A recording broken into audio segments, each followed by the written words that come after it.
for the whole night. Recording in progress. Excellent.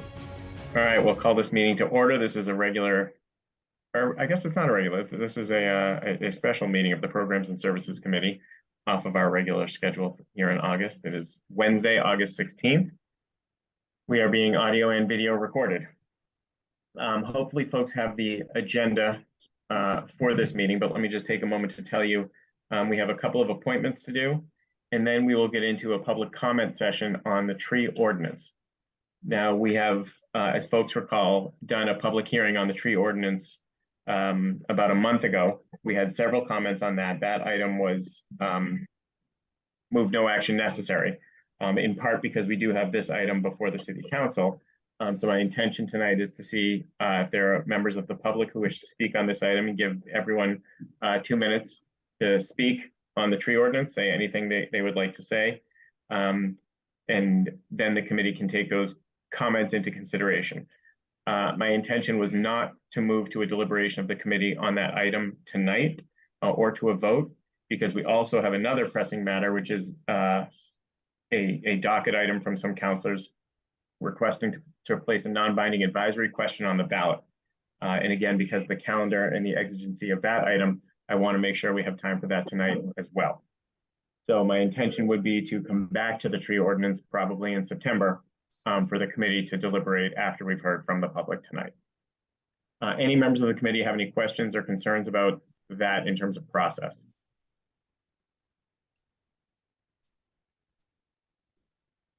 Okay. I'm going to assume there were none and it wasn't just a muting problem. And if it was a muting problem, I'm still going to assume it was just that there were no comments. Okay. First item we have before us is item 252-23. This is the appointment of Janet Hutig to the Health and Human Services Advisory Council.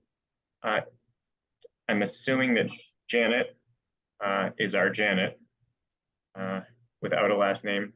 Ms. Hutig, are you there? Are you able to unmute? Yes, I am. Great, and it's you. Perfect. What we normally do here is give you an opportunity to explain to the committee why it is that you're interested in serving in this capacity, why you're interested in serving on the Health and Human Services Advisory Council. I'll then open it up to committee members or any counselors who wish to ask questions, give you an opportunity to answer those questions, and then we'll move along to a vote of the committee. Okay, so if that sounds amenable to you, I'm going to at this point turn it over to you, give you a couple of minutes to tell us why you're interested, and then I'll start calling on counselors for questions. Okay, thank you very much. I have lived in Newton for 44 years and am very honored to be invited to serve as a member of the Human Services, Health and Human Services Advisory Board. I'm looking ahead to sharing my nearly 50 years of experience, clinical experience, teaching experience, and administrative experience in healthcare with the council, and hopefully can be of value somewhere along the line. Is there anything else? No. I was just taking myself off mute. Thank you very much. Appreciate it. We certainly have all seen your extensive and impressive resume.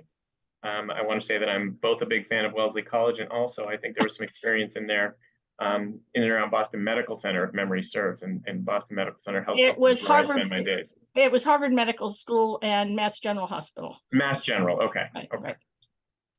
right. I noticed that Councillor Baker has his hand up, followed by President Albright. Councillor Baker. Well, I just want to say that I've known Ms. Hutig for a number of years as a neighbor, but I'm so delighted to learn all of the background that she brings to this, and when at an appropriate time is, I would certainly be glad to move approval. Oh, thank you. Thank you, Councillor Baker. President Albright. Thank you, Mr. Chair. So thank you for being willing to serve on this important committee. I have a question for you. There's been so much talk lately about mental health services and the lack of them, actually. and Mhm. and the havoc that it causes in society because of that. Do you know, does your committee deal with mental health services as well as, physical and public health services? I'm brand new to this committee, but I assume that it would oversee and make suggestions, recommendations for issues such as that. I do know from my own experience that mental health services are very lacking. And the wait to get to see a practitioner or a clinician and the availability of any extended mental health services it's very concerning. It's very concerning. And in order to get anything more than just an assessment, if you, for instance, have a patient that you'd like to have, maybe have a week or two of some kind of assessment and treatment, in order to get them into an acute psychiatric facility, they have to be of danger to themselves or somebody else, and acutely so. Otherwise, it's an uphill battle. So I totally agree. I don't have an answer, an instant answer. I wish I did. I wish there was one. Yeah, no, I'm, of course, I wasn't looking for an answer from you because you're right, there isn't one, but I would love it for your committee, if it has a mind to look into the issues of mental health services and what could Newton do, if anything, to strengthen them. So that's I think that would be an honor, and I would very much look forward to participating in that. Yeah, okay, good. So maybe we can have a docket item and ask for a discussion about that. Sure. Okay, thank you very much for being willing to serve. Oh, you're welcome. All right, thank you, President Albright. Councilor Baker has moved approval. Any discussion on that motion? Okay, then from committee members, all those in favor of approval of Ms. Hutig to the Health and Human Services Advisory Council, please say aye. Aye. Aye. Any opposed? Any abstentions? Jacqueline, am I correct? Are we 6? We are at 7. We're at 7. Okay. Oh, which brings me back to the fact that I need to introduce members of the committee. Great. Ms. Hutig, the way this works, your appointment will go before the full city council at our next meeting. You don't have to be there. And it is expected that this will be approved by the full city council at that time. Thank you. And I also want to tell you that we're not offended if you drop off tonight. You are welcome to stick around. We have lively discussion ahead of us and a lot of fun. This committee always has a lot of fun as far as I'm concerned and nobody else is concerned. But nonetheless, you're welcome to stay, and you're also welcome to close your laptop and have a wonderful night. Oh, I plan to stay. Great. Thank you. Thank you. Let me quickly go back and introduce the counselors who are here. I apologize that I neglected to do that at the beginning. From the committee, I do see that we have Councilor Maria Greenberg from Ward 1. Thought I saw Maria Greenberg. Yes. President Albright from Ward 2, Councilor Pam Wright from Ward 3. I am Josh Krinsman. I'm the chair of the committee from Ward 4. From Ward 5, we have Councilor Bill Humphrey. From Ward 7, Councilor Lyle Baker. And from Ward 8, Councilor Holly Ryan. Councilor Brenda Noel is a member of the committee and is expected to be joining us a little bit later. Also joining us this evening from the City Council, I see Andrea Kelly, a councilor at large from Ward 3. I see Jonathan Yo, the Chief Operating Officer of the city. From Ward 3, Councilor Julia Maliki. Deputy Commissioner of Parks, Recreation, and Culture, Mark Welsh is here. And if I missed anyone, Councilor Tariq Lucas is here also from Ward 2. If I missed anyone, I apologize and set me straight. All right, that will bring us to our next item. Speaking of extensive and impressive resumes, item 253-23, this is the appointment of Dr. Carolyn Bernstein to the Health and Human Services Advisory Council.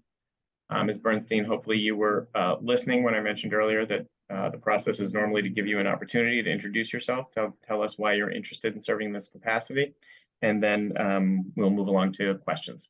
So let me turn it over to you. You can tell us all about why you're willing to do this.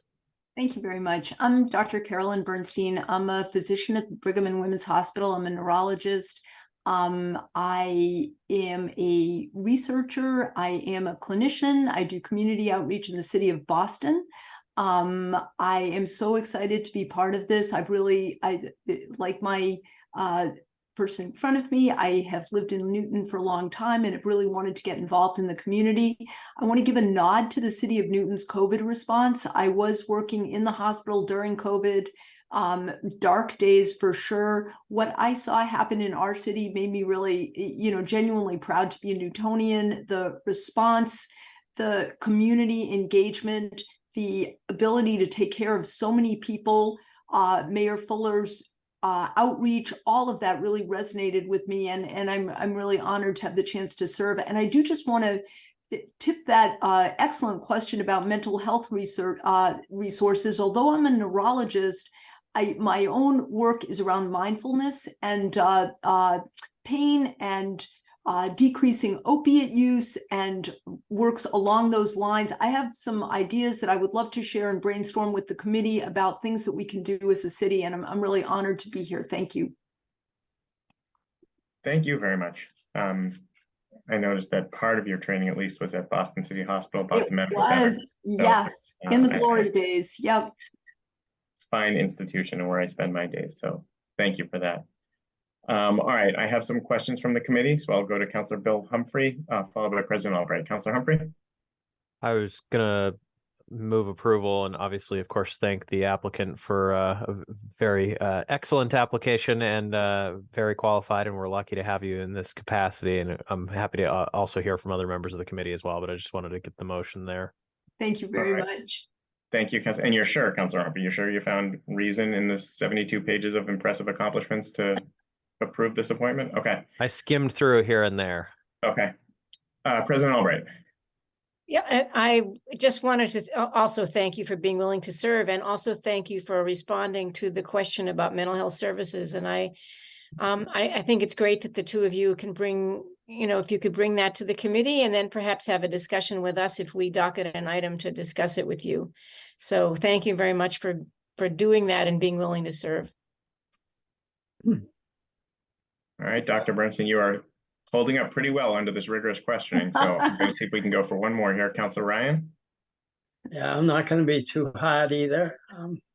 Thank you for serving, and thank you, Janet, for serving also. I'm so impressed by the credentials of both, and we'll be in good hands on the committee. I am a person that was born many years ago at Boston City Hospital, and I love the work that they still do. Thank you. Thank you, Councilor Ryan. All right. Councilor Humphrey has moved approval. Any discussion? All right, members of the committee, all those in favor, please say aye. Aye. Any opposed? Any abstentions? All right, that is 7-0 approval. So again, Dr. Bernstein, just like I said for Ms. Hutig, this will go along to the full city council. We'll have it on the agenda to approve at our next council meeting. And you also are welcome to stick around for the evening, and we will not be offended if you don't. Right, I think I'm going to drop off and go eat dinner. I just got home from work, but I want to genuinely thank all of you and tell you how much I value being part of this committee. Thank you very much.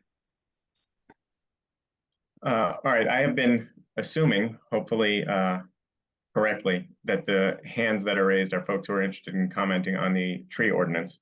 I felt like they sort of started to pop up when I mentioned that earlier. So this is the moment of truth. So if you are interested in commenting on that, please go ahead and raise your hand. I'll take people in the order in which they raise their hands.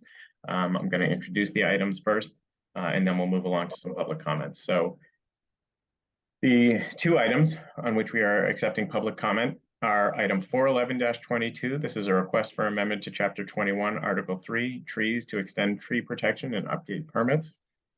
And item 412-22, a request for review and amendments to Chapter 21, Article 3, Division 3.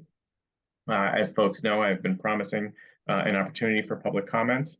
Before we got to that, I had wanted the committee to work through, at least do our initial review of the ordinance and the proposals that we had before us from both the Deputy Commissioner, Welch, as well as the proposal that we had from a few city councilors.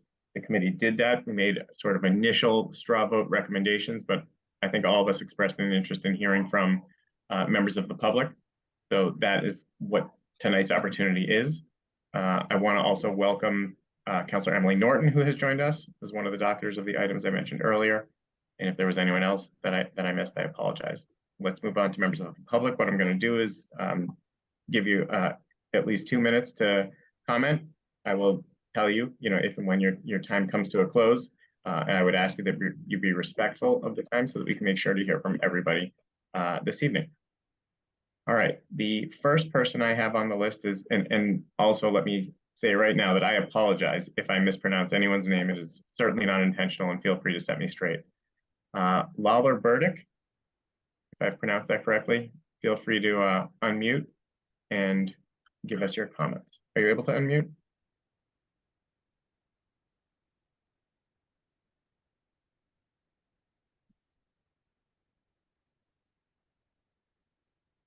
Okay, can you hear me? Yes, you have about 1 minute left. I'm just kidding. I'm just kidding. I'm purely kidding. I apologize. Go ahead whenever you're ready. Okay, yes, thank you. I'm Larry Burdick, a 50-year Newton resident, 36-year board member of the Newton Cemetery and Arboretum, where I'm currently chair of the board. And I've also served on the boards of many other conservation organizations. The cemetery's board consists of 9 volunteer Newton residents with professional backgrounds in a lot of appropriate areas such as architecture, historical preservation, and so forth. Cemetery is open to the public every day of the year. It's non-sectarian and non-profit, which is important because some people have accused us of being a for-profit organization. We also fulfill the obligation of state law that the city provide burial opportunities to its residents. The cemetery is supported by revenues from sales and services. The important thing to know is that when we sell a lot, that's not a sale of land. We sell the right to bury in a lot. 50% of lot sales is added to endowment, and 50% goes toward the expenses of maintaining the cemetery and arboretum. The cemetery and arboretum will continue as an active cemetery for perhaps 100 years after the last grave lot is sold, as lot owners and their descendants fill in the last remaining available spaces. When all the lots are sold, we'll lose that revenue toward the maintenance of the cemetery. As written, the present tree preservation ordinance adversely affects the cemetery, and the new one was worse before the Arboretum amendment. They had disincentives to plant trees on a regular schedule and had a penalty for cutting them when needed.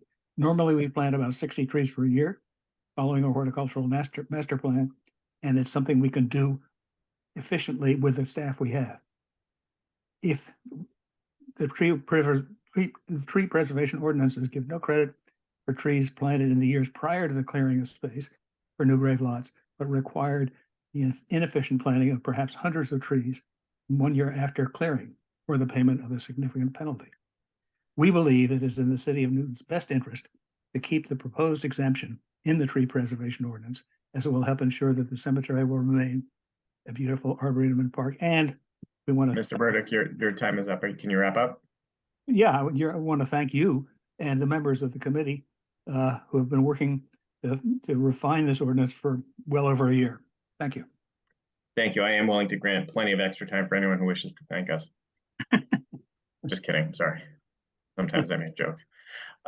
Next person I have is Alice Ingerson. Ms. Ingerson, please. It's good to see you. Please go ahead. Thank you. I'm not going to go into great detail about who the Newton Conservators are, but I'm here summarizing a letter that the Newton Conservators, which is an all-volunteer nonprofit founded in 1961, wrote to the City Council in early May.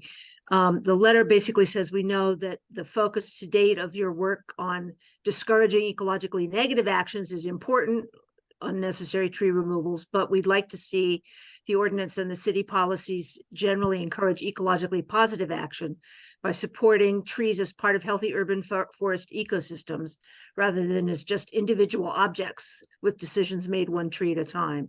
So we'd particularly like to see the section of both the public and the private tree ordinance, though I know you're only talking about the private one so far, expand and strengthen the provision for the tree warden to waive requirements for tree removals that the current language says enhance or benefit the health or condition of other trees on the same site by adding a provision for actions that enhance or benefit the ecological health and resilience of the site as a whole. So just thinking about trees as part of an ecosystem and not as one tree at a time. From that perspective, we don't really support creating a list of non-native or invasive trees that can be removed at any time on any site without replacement, but hope that those decisions will be based on the role of the trees in their particular landscape sites, in their particular ecosystems.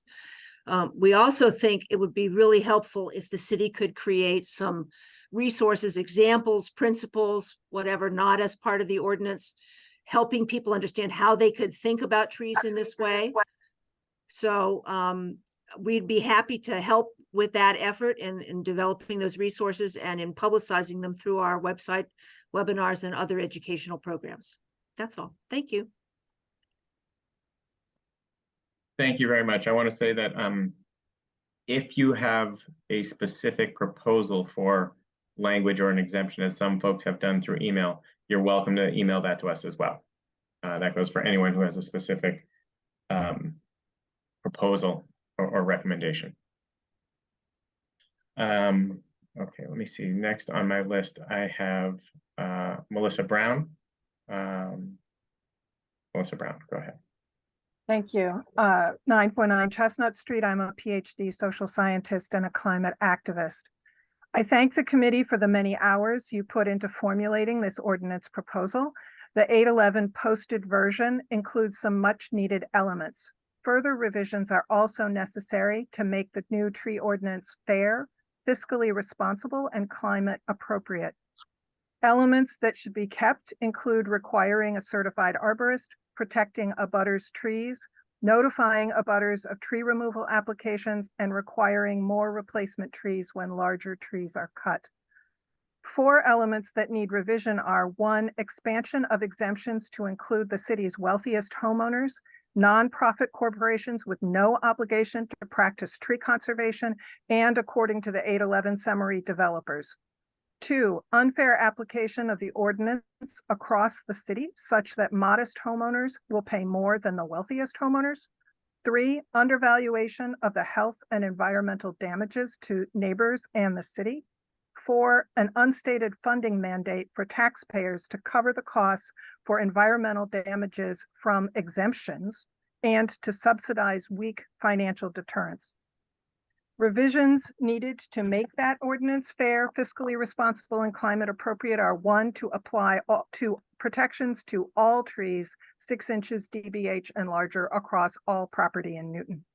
2, to require replacement of cut trees and also to require damage-based payments into the city's tree fund.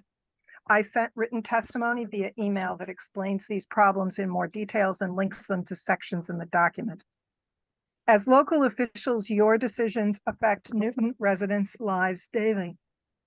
Your decisions on the tree ordinance will play a huge role in whether Newton is livable in the very near future. And I speak from personal experience on how much hotter and more polluted my home is after neighbors cut 2 trees. With revisions to the proposed version. Your time is up. Can you wrap up? Yes, Newton can have a fair, fiscally responsible, and climate appropriate tree ordinance, and I urge you to make those revisions. Thank you. Thank you, Dr. Brown. And by the way, if folks who are testifying don't mind saying their address, that is helpful to us as we try and create a record of those who spoke. I was remiss in not mentioning at the beginning, so I apologize. The next participant with a hand up is P. Walker.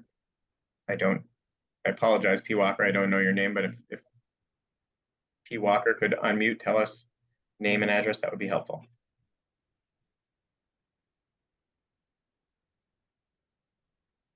Is it actually Walker? And I'm mispronouncing it? Okay, I'm not hearing anything. I don't know if you're muted or your sound is not, or it's me, no one's hearing anything, right? Okay. P. Walker, if you stick around and get your sound working, we will come back to you. In the meantime, Mr. Robinson, Herb Robinson. Yes. 116 Carver Road.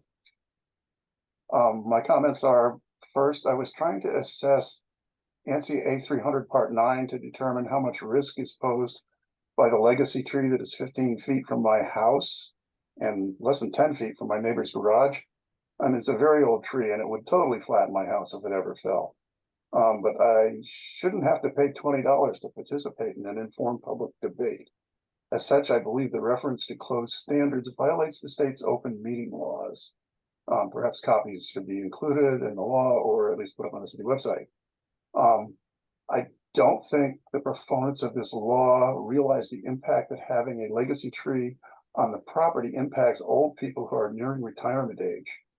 Cost of having the tree taken down is scary enough, but tripling or quadrupling the cost with government fines could be disastrous to someone living on Social Security. Contrary to summaries I have read, this bill doesn't do anything to alleviate the cost to individual homeowners. The summaries have been claiming the bill doesn't affect homeowners who just need to remove trees and aren't planning to do exterior construction in the next 2 years. That's not what the bill says. The only thing the bill does in that circumstance is to simplify permit application. The requirement for replacement trees or paying fines for the replacement fund is still there. And I've got an example here, but I don't have much time left. So I've already emailed that to Bill and I will email that to the rest of the group. The other thing I wanted to mention is that another problem with this ordinance is that it does nothing to address the conflict between maintaining trees and deploying solar energy. Many Newton residents are unable to install rooftop solar because of tree canopy, and this ordinance would prevent them from replacing large trees with smaller ones in order to add rooftop solar. At the same time, the city is maintaining that all new construction install heat pump technology, which will dramatically increase the demand on the electric grid on worst case cold days. That is when the temperature gets down to minus 11 degrees.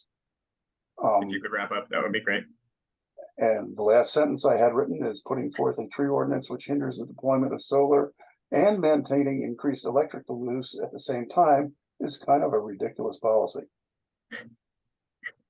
Thank you very much, Mr. Robinson. Appreciate it. Good to see you. Good to see you. The next person I have on my list is Peter Kelly. Peter Kelly, please go ahead. Good evening. My name is Peter Kelly, 15 Sheridan Street, and I'm grateful to address you not only in my capacity as a 24-year resident of Newton, but also as a member and vice chair of the Board of Trustees of the Newton Cemetery and Arboretum, a nonprofit community organization that has served the city since 1855. As a place of final resting for thousands from our community, the Newton Cemetery and Arboretum fulfills the city's requirements under Massachusetts general law to offer burial within the city limits for all who seek the service. At the same time, the cemetery serves the citizenry as a beautiful botanical sanctuary and as a level 2 nationally accredited arboretum, a distinction it's earned thanks to its documented stewardship for the exceptional urban forest within its boundaries. We're proud to have successfully balanced these dual missions in a manner that maximizes tree canopy and other features of a flora and fauna species diverse, healthy ecosystem, while also ensuring we provide our fellow citizens with options for final repose and remembrance consistent with the city's obligation under state law. We're also proud to have developed partnerships with historic Newton, Manomet, Newton conservators, and others that have resulted in educational programming that elevates the community's understanding of and appreciation for urban forestry and ornithological activity, while also improving our property through co-funded investments such as our new pollinator garden. We respectfully ask the City Council to exempt the cemetery from the tree preservation ordinance. This request is born of our long track record of environmental stewardship and the robust resources we commit to ensuring the preservation and expansion of our tree canopy consistent with our obligation to meet the burial needs for the city. The constraints of the TPO would, in fact, require us to adopt planting and property management practices that suboptimize the success of the tree canopy over time, practices that may ultimately reduce the property's contributions towards the noble aims of the ordinance. The Newton Cemetery and Arboretum is a public treasure for the city. As trustees, we're committed to a greener Newton. We are not a reckless private property owner at risk of wanton environmental destruction in search of profit. We are a nonprofit organization, an integral part of the community and the natural resource network of the city, and we seek the council's understanding of our unique position and substantially demonstrated commitment to our common goals. In closing, I could ask you to wrap up.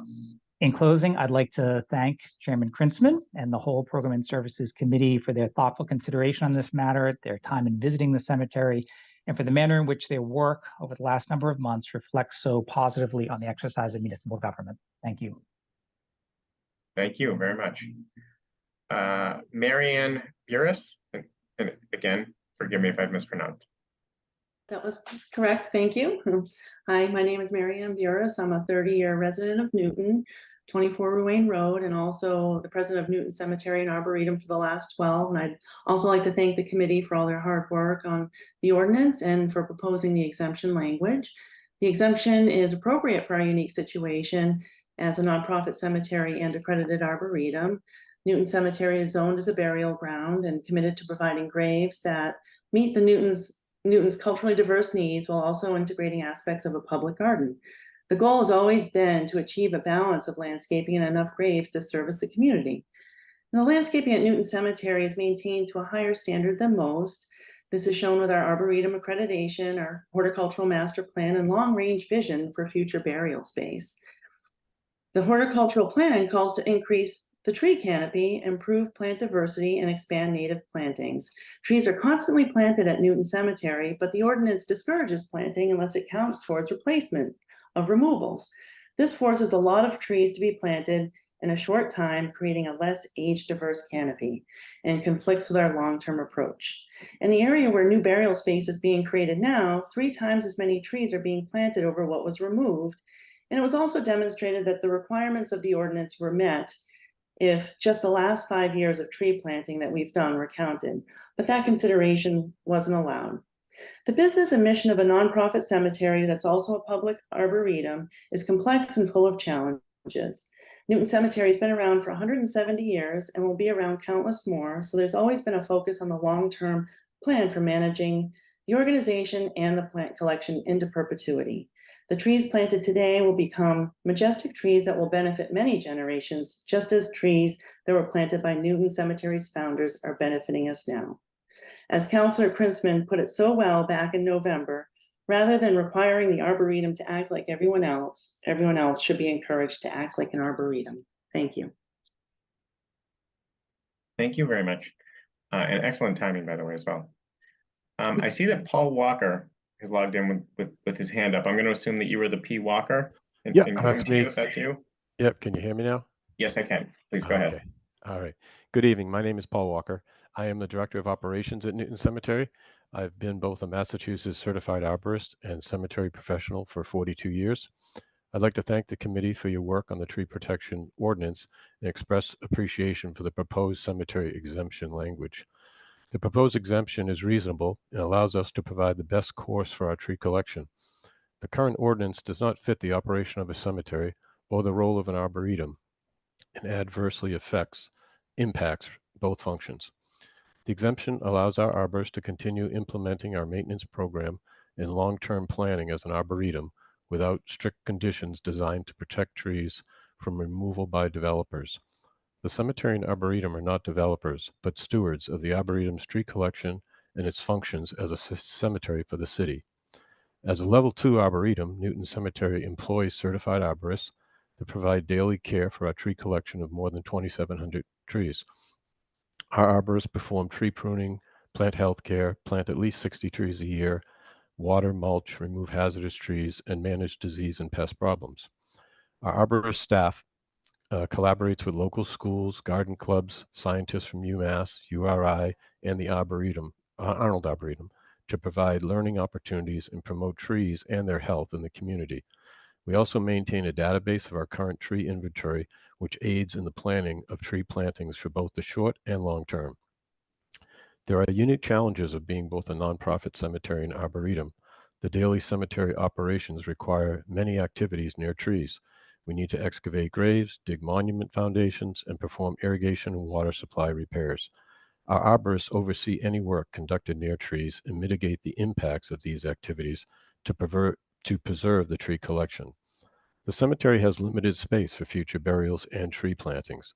Our arborists need to carefully select and plan tree planting locations for the long term. Lot owners at the cemetery also have expectations for turf, flower beds, and shrubs on their lots that are under contractual agreements. I could just ask you to wrap up, Mr. Walker. Okay. As responsible stewards for this historic property with a long-term commitment as a cemetery and arboretum, we respectfully ask the council to adopt the proposed cemetery exemption in the revised tree protection ordinance. Thank you. Thank you very much. Next person I have on the list is Stephen Farrell. Mr. Farrell? Thank you, Chair Kritzman and committee members. My name is Stephen Farrell. I live at 30 Winston Road in Newton. You have heard and will hear tonight from many citizens that they express both their appreciation for some of the proposed changes to Newton's tree ordinance that you will propose, as well as their deep concerns about other aspects. On a broader note, I would like to speak to the many occasions that this committee and others, as well as the full council, have expressed their responsibility to protect our environment. There's been considerable conversation about the need to ban plastic water bottles as a massive and growing environmental hazard. There's been considerable conversation about the need to reduce the number of automobiles used in Newton to reduce CO2 in the atmosphere and protect our health and that of our children. There's been considerable conversation about creating dense housing over the next several years to, among other things, better use our land and to encourage more non-vehicular traffic and to support public transportation. There's been considerable conversation about requiring the abandonment of all fossil fuels in our housing and business centers. These are but a few instances where the city council and mayor have fought hard to protect our environment. So, and with all due respect to the Newton Cemetery and Arboretum, it is with great curiosity that there is not overwhelming support for saving every possible healthy tree over 6 inches DBH that we can. Everyone knows the extraordinary multiple benefits of trees, and protecting them is the easiest possible thing that we can do for ourselves. In fact, we don't have to do anything. They already exist. We just have to say they cannot be taken down without replacing them for any reason other than danger. Hardships cases can be considered.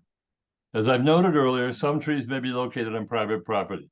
Because each and every one of those trees provides such extraordinary support to the health and welfare of the environment that benefits us all, no one should be allowed to destroy them without due compensation for the loss they create. Thank you. Thank you, Mr. Farrell. Next, I have Lee Fisher. Mr. Fisher, go right ahead. I'm Lee Fisher, 954 Chestnut Street in Upper Falls. I'm speaking in favor of the proposed tree ordinance update included in the Friday packet.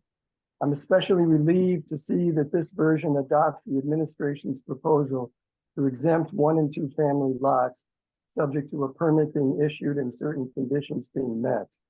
The current ordinance exempts up to 4 family lots, so this update does indeed expand coverage in the city.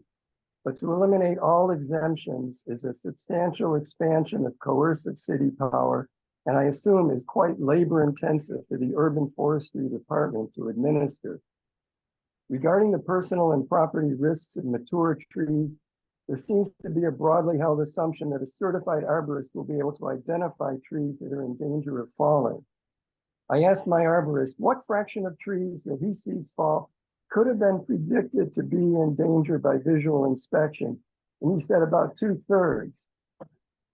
He explained that the remaining third mostly fall by being uprooted after a soaking rain and heavy winds. Arborists are not infallible. Under this update, a 1 or 2 family homeowner can gain peace of mind by freely taking down a tree leaning over their house, even if it appears otherwise healthy to a professional. The decision rests with the person who has the liability. Now, one item that was missing from the Friday packet was the formula for the payment in lieu of planting replacement trees. I'm told the formula currently being considered results in more reasonable fees than what the councilors proposed, but without access to the formula, it was hard for me to form an opinion on fees for this hearing. Finally, I want to express my appreciation for the work done to blend the 2 competing proposals and for the spirit of compromise that must have been required to produce this update. It's better than the current ordinance and it imposes new requirements on developers such as a butter notification. I support it as drafted and hope that only technical amendments will be considered as it continues to move through the legislative process. Thank you. Thank you very much. Ronald Goldstein.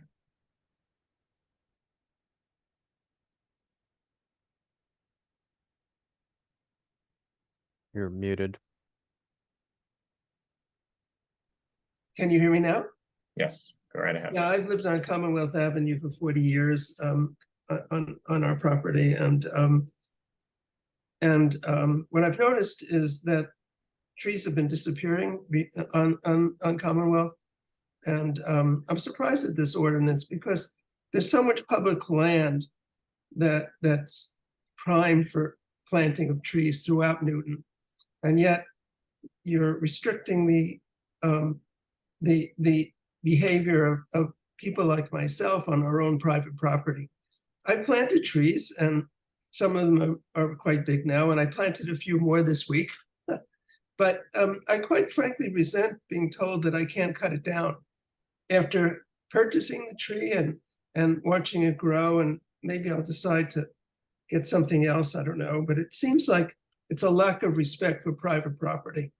The tree's mine, and yet now the city seems to be willing to take it from me and say, impose all kinds of restrictions on how I handle my own property. And that feels like a taking that I'm not being compensated for, and thus is a kind of violation of my property rights. So I'm all for trees. I'd like to see a lot more of them, but I think this ordinance is too intrusive.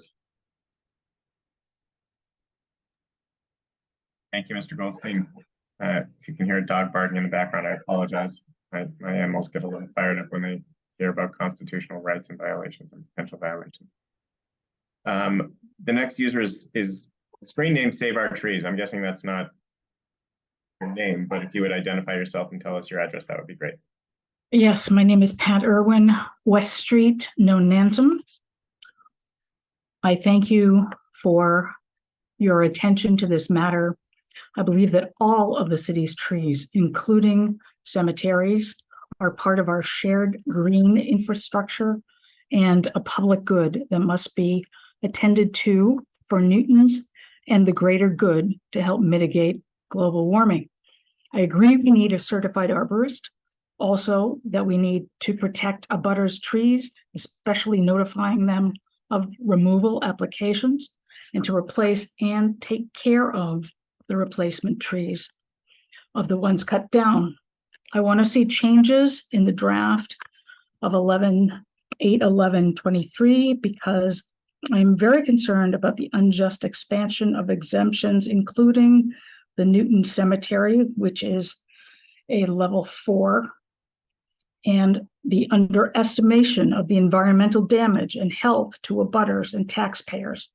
I live in what must be the most tree-challenged village in the city, and a facility was built on a small tract of land which had probably more mature trees per square foot than anywhere else in the village, all gone. Was there nowhere else that it could have been built? I ask that the ordinance be applied to all trees everywhere in the city that are 6 inches in diameter and larger all over the city. Please remove the language in sections 21-81 and 21-82A that limits the protection of trees, and please also delete sections 21-81C and 21-85C. I noticed that 200 trees were taken down in the Newton Cemetery. That concerns me. Thank you. Thank you very much, Ms. Irwin. Laura Petrillo, welcome back. Hi, thanks very much for having me. I'm Dr. Laura Petrillo. I live at 119 Oxford Road. And I want to thank the committee for your work over the past several months to consider a new tree ordinance for Newton. So why are we here? Newton lost 50% of its tree canopy from 1975 to 2018, and there's been even more tree loss in the last 5 years as trees have been cleared to make room for more construction in our city. It has not been explicitly stated in these discussions, but it bears emphasizing that conserving trees and as many trees as possible needs to be a priority in Newton.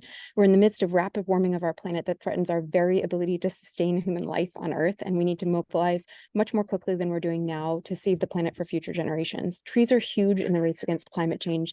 They sequester and store carbon, and they provide shade to keep us cool from the increasing heat. They manage stormwater. They're superheroes and part of our shared green infrastructure. They're unmatched and irreplaceable. And when I think about what I would give to prevent our planet from being uninhabitable, I'd give just about anything. But what's so great about preserving trees is that it's hardly a sacrifice. They're beautiful, they increase our property value, they smell good, they make us feel good. In the last meeting with public comment, some residents even talked about trees as their neighbors or old friends.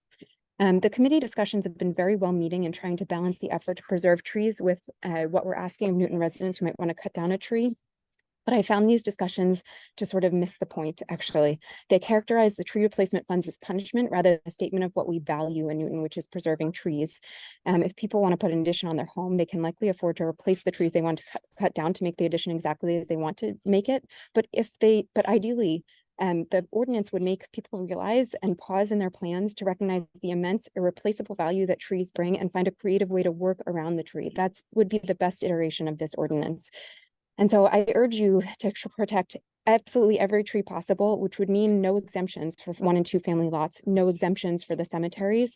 I've sent an email with specific places in the ordinance to make it as strong as possible for tree protection. And I thank you very much for your time and attention. Thank you very much, Dr. Petrillo. Howard Birnbaum. Hello. I apologize. Let me just interrupt you for 1 minute, Mr. Birnbaum. Because you're the last hand I see, I just want to make sure that folks know how to raise their hand. Down at the bottom of the screen, there's usually a little icon for raise hand, or depending on your version, it might say reactions and then go to raise hand. So please, if you're interested in making a comment, please place your hand up now so I know that I come to you when we have time. I apologize for interrupting, Mr. Birnbaum. Please go ahead. So I live at 36 Central Street. I've lived in Newton for over 40 years. I'm an economist who has done research on the health benefits of trees. And I want to thank you for all the hard work you're doing on this critical issue. And I just want to emphasize that all of us benefit from trees. It's a public good. And to give evidence of that, by reducing healthcare costs from asthma, from cancer, all of these things are affected by air pollution, which trees reduce. And so I think that we need to recognize not just that it's a tree on our lot, but it's a public benefit. And so this notion of not in my backyard, I think really has to go in the context of climate change. I also want to emphasize that the requirement of 3.5 feet or over is really, it just doesn't do anything. There's the only people that have trees like that are people that live in the wealthiest neighborhoods and have big lots, and they're not likely to cut them. So I think we need to protect smaller trees, remove the language that limits the protected trees, and reduce a lot of the exemptions. The exemptions for 1 and 2 family lots, reduce the cemetery. All of us, every resident of Newton will benefit from these things, even if it's just one reduction in a doctor visit for an asthma patient. And so I think we need to require replacement trees and make the cost of tree removal recognize that the healthcare costs are underestimated by the Arbor Day Foundation. I wrote a letter to the committee that documents this, and I'd be happy to talk more about how you could come up with a reasonable and fair representation of what the costs of tree removal are to our wonderful city. Thank you. Thank you, Mr. Birnbaum. Julie Winsett. Hi, thank you. Thank you for the opportunity to speak. I first wanted to thank you all for your hard work in preserving Newton's trees. I know it's been a challenging discussion, and I really, truly appreciate all of the thoughtful debate and consideration of everything that's gone into this. I'm going to keep my comments brief tonight in the interest of time, and I'll follow up with a formal email.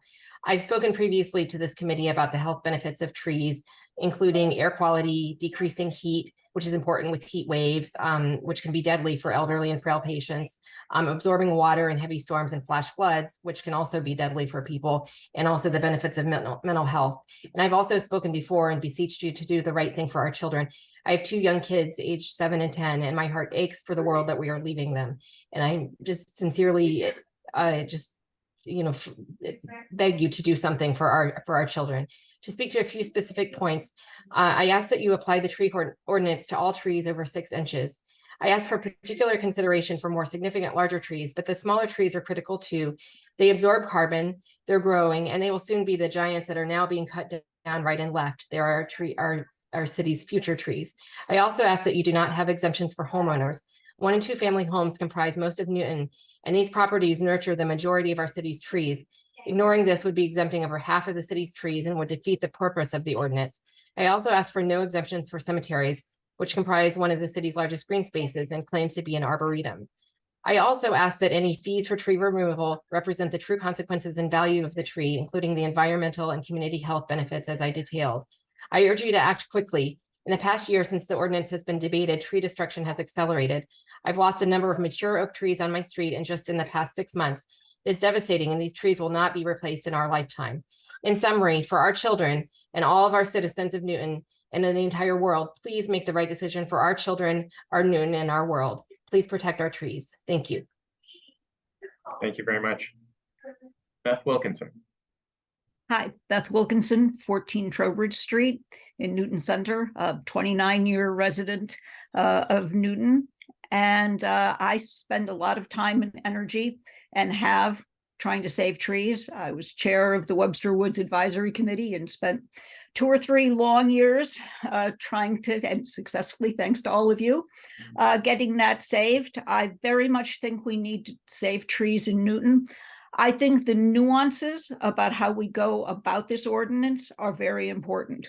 And I really applaud you for your careful review of the both versions of the proposed ordinance and your thoughtful discussion about it. I just would like to make a couple points. I think it's fantastic that residences that are doing construction will not be exempted. I have concerns about people who are not doing construction, and I'm happy in the version you sent out that there is an exemption for them. As I understand, the percentage of trees taken down in that instance is significantly small. If it goes into effect with that exemption in place and it turns out it's larger, then it's something we can reconsider again. Sorry to say, but we could go through a version of this again. The cost to developers, I have absolutely no concern about.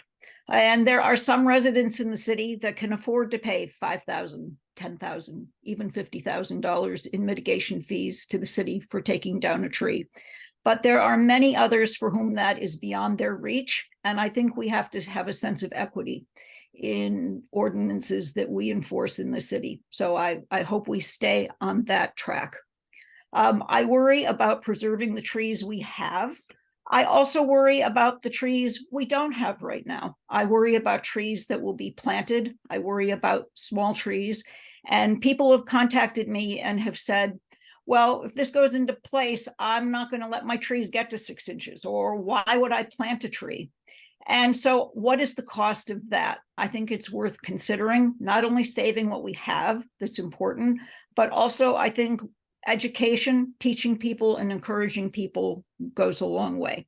And my final concern in making your decision about this is poor Mark Welch and his department, because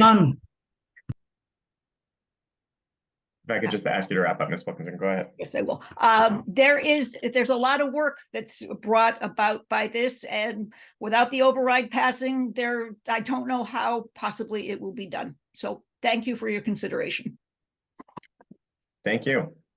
Let me give another opportunity for anyone who has not commented, who wishes to comment. Again, I just want to see you raise your icon, your hand, using the indicator. Not seeing anyone. Going once, going twice. Okay. Thank you. I want to thank everyone who did comment this evening.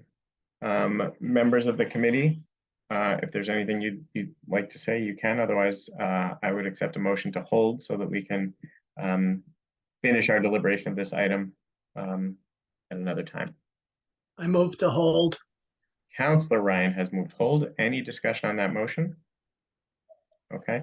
All those in favor of holding items for 1122 and for 1222, please say aye. Aye. Aye.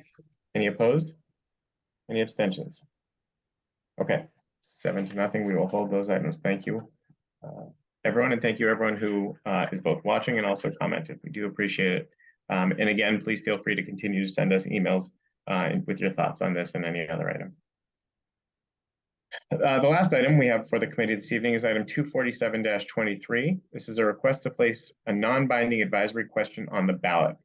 It was presented by Councilors Lucas and Wright, who I know are here. I want to give you an opportunity to speak to the item before we begin our deliberations. So I don't know if Councilor Lucas, you're the lead docketer on this. Did you want to speak to it and maybe explain, or do you want to just let us have a go at it? If I could explain real quick, please. Please go ahead. All right, thank you, Mr. Chairman. So I docketed this ballot question shortly after the full city council rejected Mr. Harrington's petition to place a non-binding question on the ballot for this November. What I did, and we all have seen the language, it's in the agenda.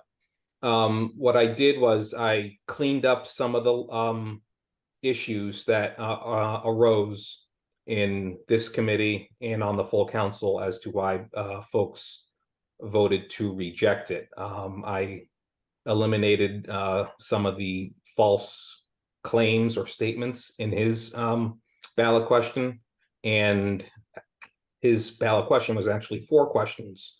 This is just 1 question.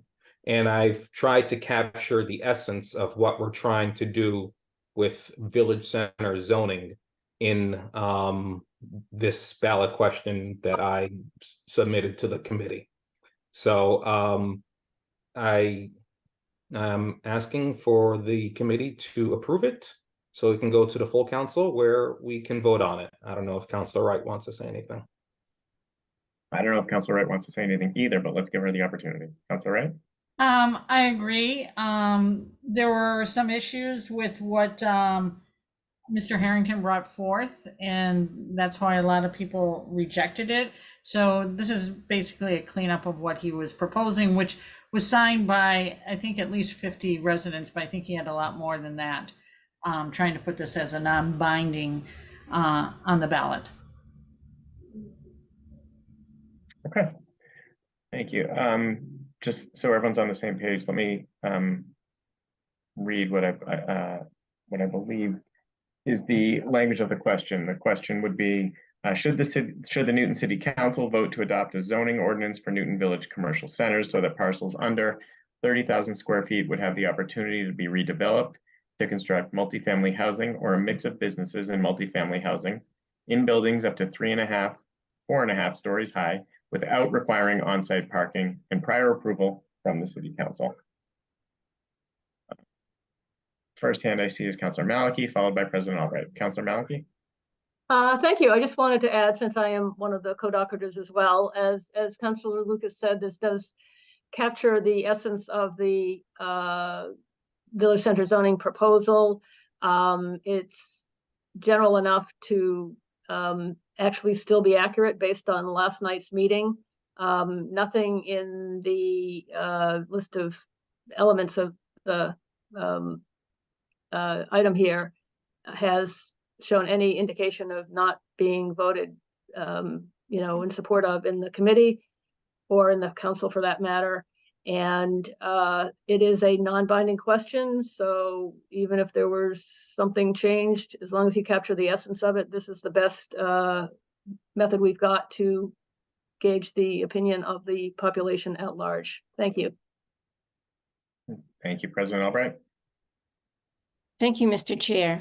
So I appreciate the work that the docketers have done to clean up the question, so to speak, from that what came in earlier. However, Councilor Malachy made reference to our meeting last night. We have, this ordinance is 38 pages of text about our village centers. And amendments were suggested by several councilors, and there were 2 pages of amendments, and it took us 4 hours to get through the first page discussing all of the various details, whether they be about the dimension of the lots, the dimension of the building, the heights of the building, the size, the location in the village center. I mean, the number of details is huge. And to reduce all of those details down to 5 or 6 lines of text within one question, to me, it makes no sense. And it really doesn't present what this 38 pages represents.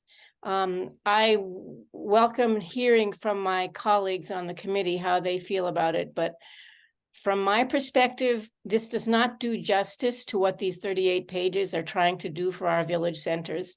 And I would not be in favor of that. Thank you.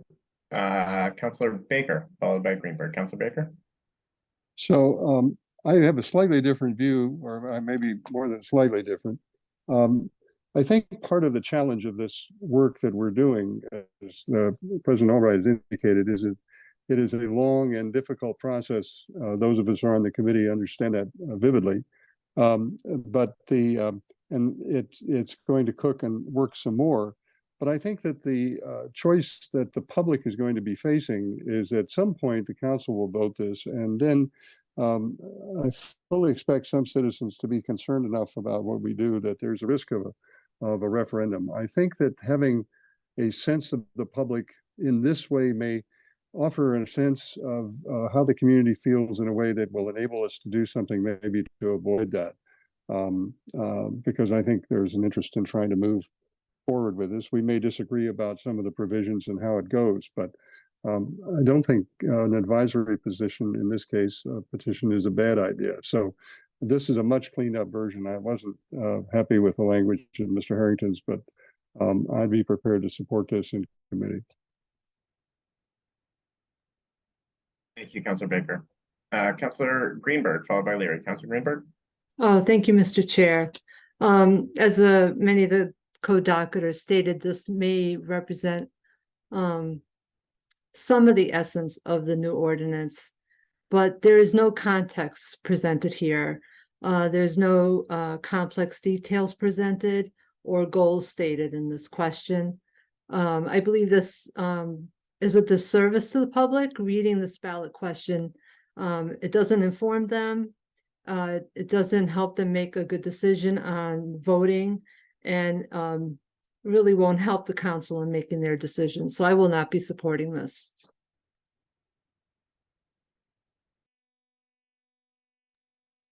Thank you. I have Councillor Leary, followed by Councillor Crossley. Councillor Leary?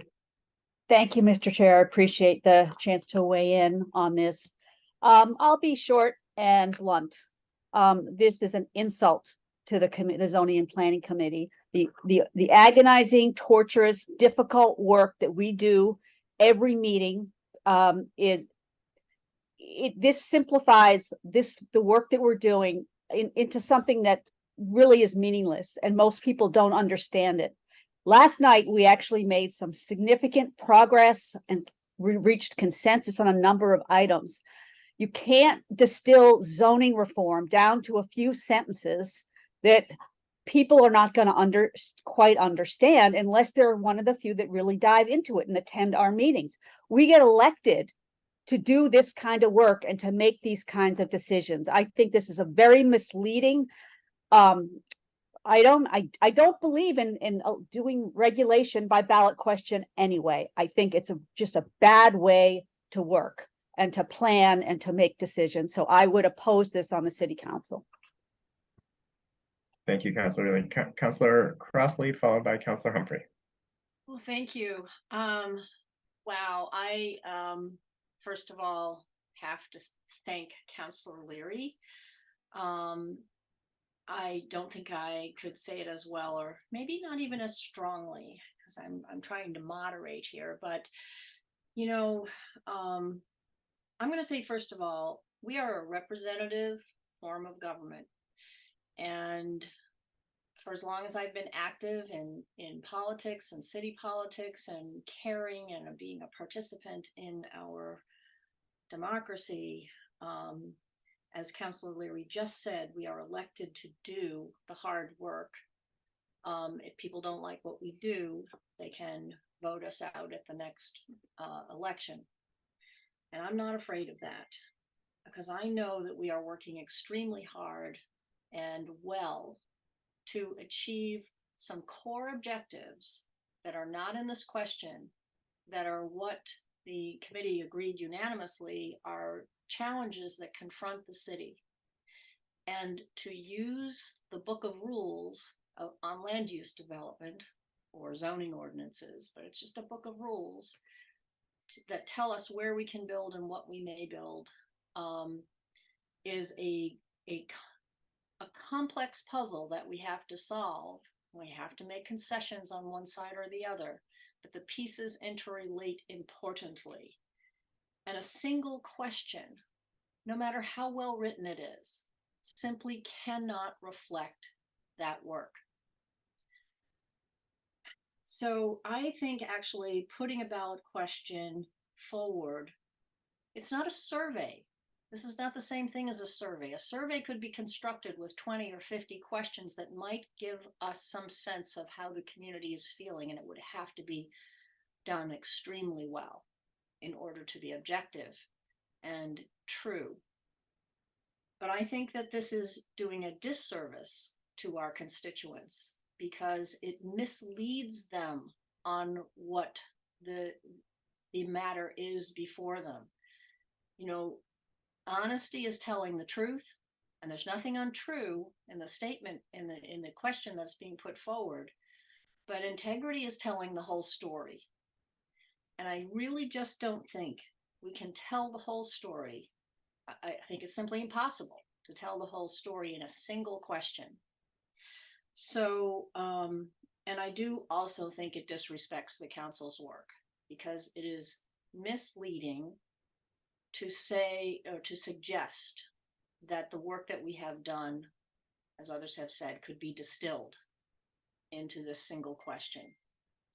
So I very much hope that the committee and the council will not put this question forward in this way, and that we will look, let's do the work.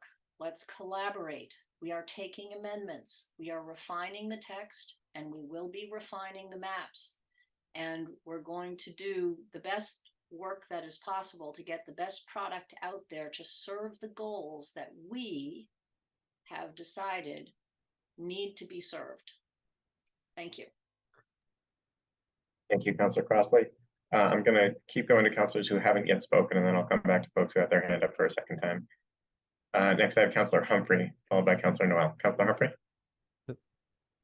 Thank you. I just had a quick question for the people, the sponsors who had structured the question. I was curious why there wasn't a mention about the T or the MBTA Communities Act in this, just because it seemed like that might, you know, be important to the question for getting opinions from the voters. Councilor Lucas, do you want to respond to that? Yeah, so the question was, why did I not reference the T or housing the state choice? law. The state law, yeah. Yeah, I was struggling with that because not every train station is getting upzoned, I guess you could say. You know, Riverside, Woodland, Chestnut Hill, Boston College. So not every train station is being upzoned. Okay, well, I mean, obviously, you know, I don't think that quite answered the question that I had, because I mean, yeah, Riverside has the Riverside proposal. Woodland already has significant housing that was built there already, and then Chestnut Hills in a historic district, which I know you were keen to make sure that historic districts weren't included in the rezoning, but that wasn't really what I was asking. I was asking, why is the MBTA Communities Act not mentioned for context, in terms of, like, you could have said at the beginning, in order to comply with the MBTA Communities Act, shall the city, et cetera, right? Like, it could have been phrased that way, and I'm just very unclear on why that wasn't mentioned or alluded to in any way. Yeah, I decided not to put that in.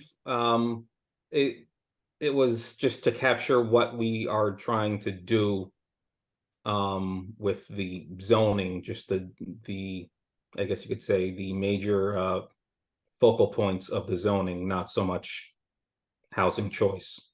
That's why I chose not to do it.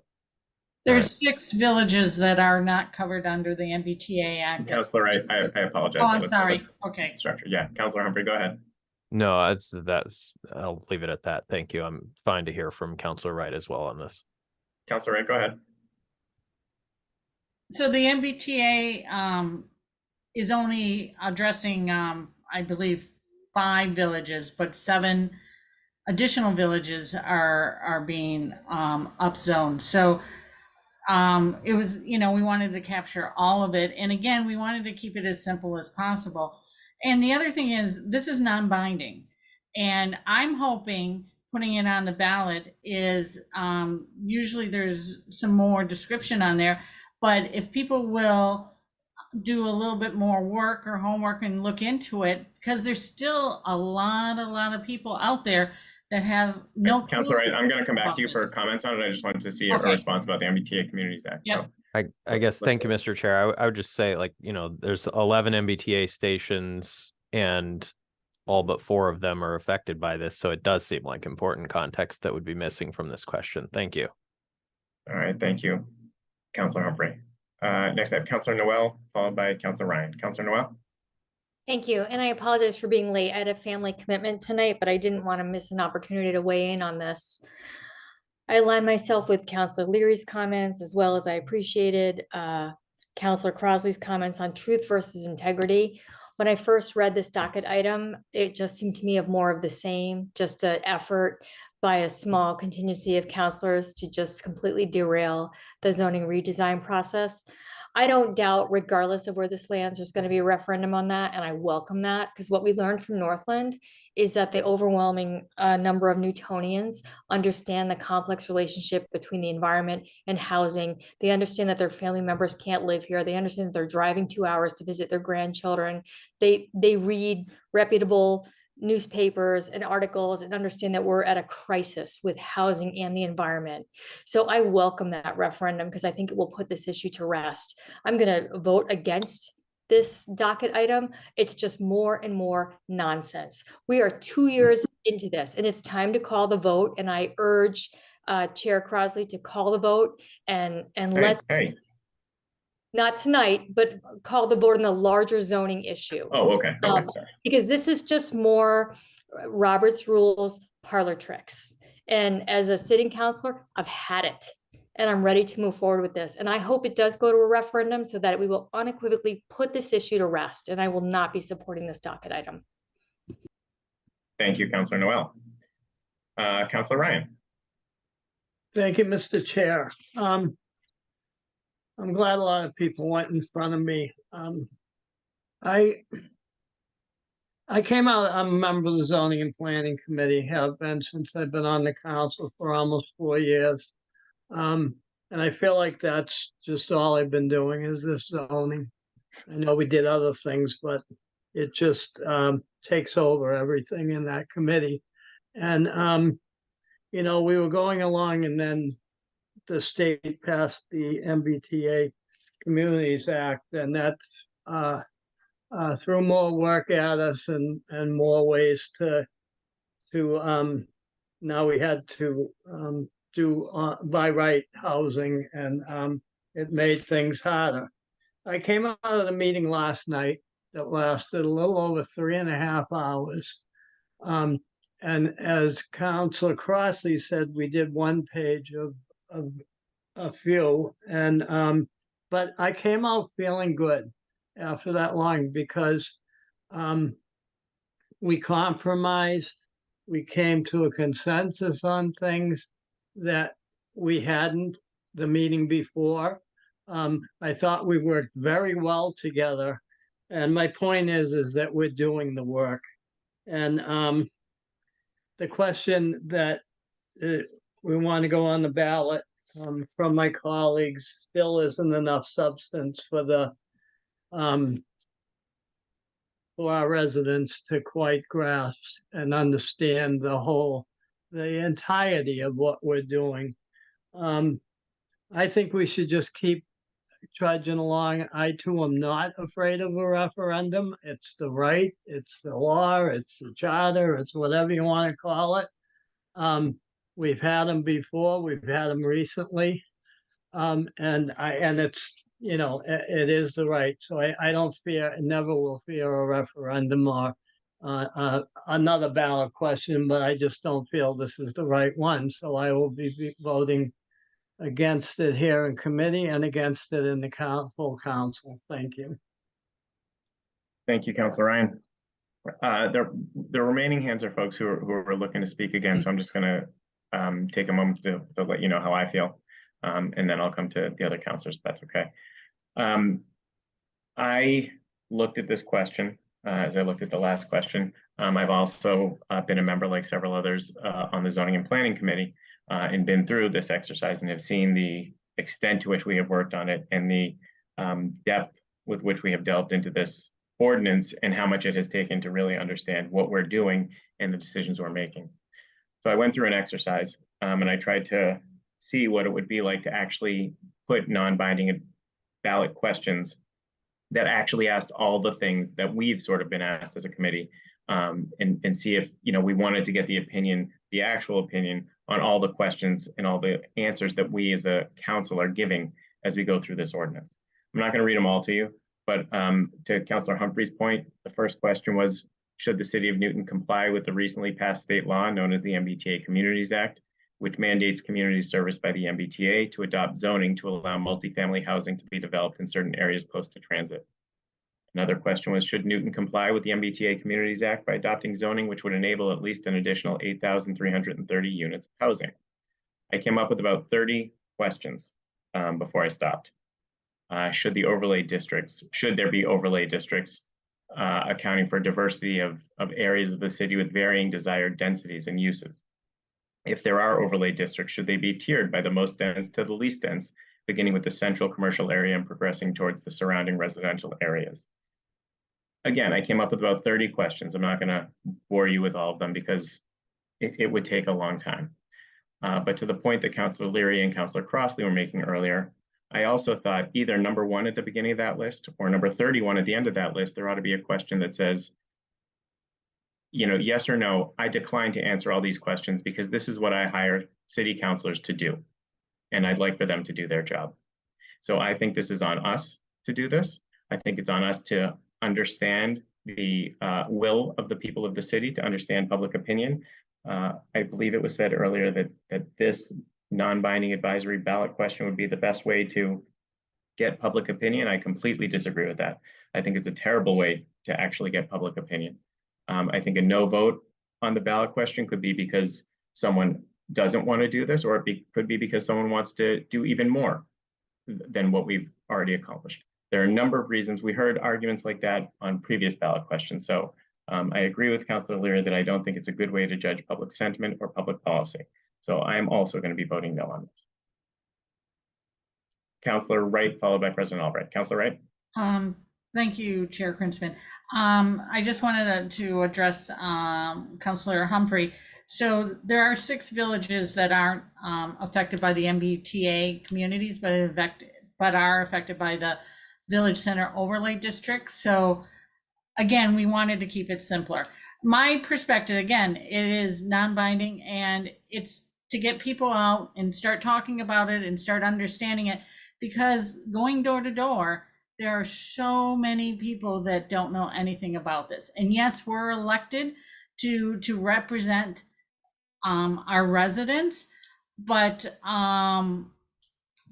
there's a lot of concerns from residents on the zoning and what we're doing. Last night was great. It was the best, you know, compromises on both sides and things like that. Up until then, I felt like there hasn't been.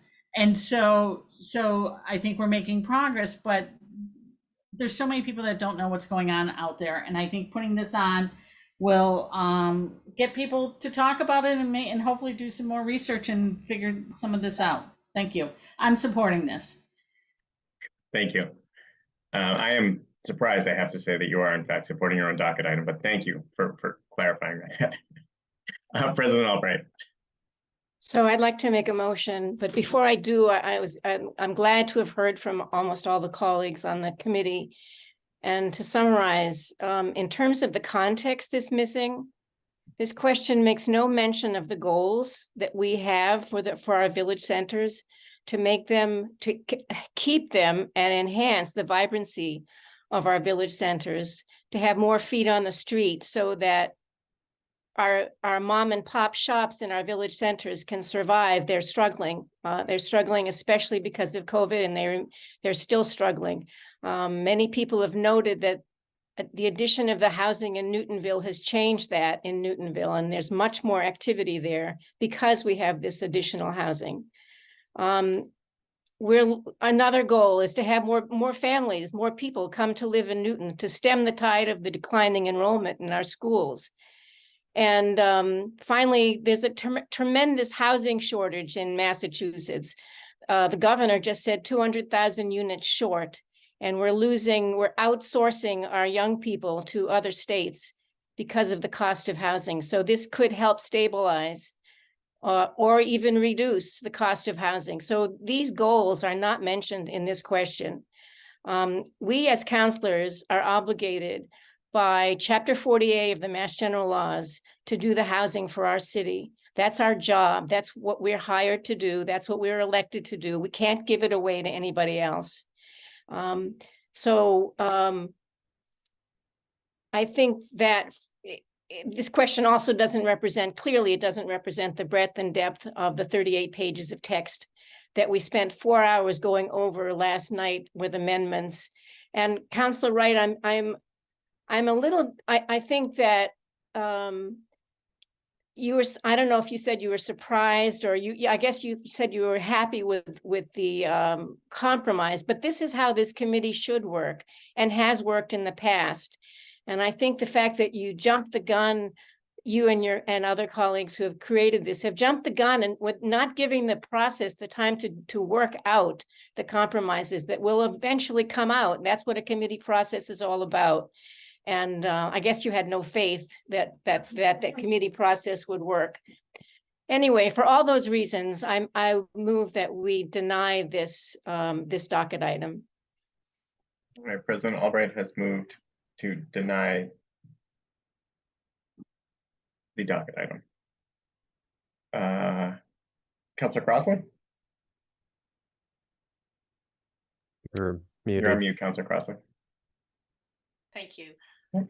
I'm not on the committee now. You have a motion on the table. I want to, though, thank President Albright for articulating the goals and the rationale and how important the committee process is and how we ought to honor it and participate in it. But what I really wanted to say is a number of people have said, oh, well, it's a non-binding question, as though therefore it doesn't matter how it's written or whether it reflects the true nature of the issue and the work before us. But of course it does. I've been part of ballot questions many times over the years, and a non-binding question has to be done with just as much care as a binding question. If it doesn't reflect accurately what the item is that is before the public and what the decision really is that needs to be made, it's useless, it's meaningless, and it's just an exercise in futility. So I just felt like I needed to say that because I've heard from several people, it's a non-binding question, and so let's just get it out there.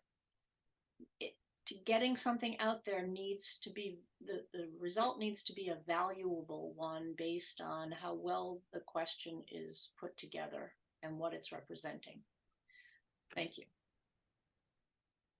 All right, thank you. Any discussion on the motion from President Albright, which I don't remember the exact word. I believe it's a motion to reject. Any other discussion? I'm sorry, Councilor Baker? Just said, I thought it was a motion to deny the item. I didn't know. That's what I recall. She said deny. I was speaking sort of in council terms. You tell me, what is the technical term that we use? We approve or deny an item, so I think deny. Okay. Okay, motion to deny. I apologize, and I thank my esteemed colleague, my award-winning esteemed colleague from Ward 7. All right, seeing no other discussion on the motion to deny, all those in favor of a motion to deny, please say aye. Aye. Aye. I believe I heard 6. Those who are opposed to the motion to deny? Oppose. I heard 2. Wright and Baker, correct? That's correct. Agreed. Okay. The motion is approved to deny the item. And I think that's our business for the night. Right? Colleagues, we are obviously not done with the tree ordinance, so we will schedule that definitely in the fall, hopefully in September. So one of the things I wanted to ask while you're all here, just in terms of sort of process scheduling, awareness, hopefully folks saw that summary document of the tree ordinance, of the changes. I know that was something that Councilor Baker had wanted. That document, Jacqueline and I worked on. Hopefully that met the needs that you all were looking for. I'd love to hear from you if it's insufficient or if you think we, I know there's a question about one of the provisions that wasn't sort of worded effectively. We need to relook at the language in the summary around the exemption and what was the update in the ordinance, what it did. But aside from that, hopefully that summary document distilled down some choices we made for folks. Councilor Humphrey? Thank you. Yes, I had sent you the one that I think you're referring to. I also just sent you another one tonight that a resident helpfully flagged as a potential problem, but also as I was looking at it closely, it gave me an idea for another potential straw vote that could be really helpful. And I think a lot of people might be happy with that outcome. So I sent you and Mark and also the our committee clerk that, so that we can take a look at that. Hopefully, I think there were maybe still a few other questions that hadn't been completely ironed out, like we heard from some comments tonight on some of those things around, invasives or tree canopy health overall and things like that. So I do hope we'll take a look at that. But I certainly liked the summary document and I appreciated that. And I just hope that we'll be able to keep working on some of these technical aspects to make sure we really get this nailed down and that it's clear. Thank you. Yep, thank you. And you're 100% right. Our work is not done. We took straw votes. We came up with sort of an initial sense of the committee, got some public comments, and we now have some more work to do. So we shall. Councilor Greenberg? Yes, could we also have an updated chart with the fee schedule that wasn't included in the summary? That would be helpful. Yeah. I don't know if Mr. Welch is on and wants to speak to that, but I'm happy to convey that to him. Jacqueline and I can let him know that request was made. I think if memory serves and Jacqueline set me straight or someone set me straight, we sort of decided as a committee that we weren't going to embed the fee schedule in there, but that we wanted to see a sample of what it might look like from Mr. Welch to help inform where we were at. That'd be helpful. Thank you. I think it does make a difference to some of the particular thresholds and stuff like that, and so it'd be helpful for the public as well to be able to see that. Thank you. Okay, with that, I think we're done. Have a great rest of your summer, everyone. We will meet again in September. Thanks. Good night, everyone. Night, everybody. Night.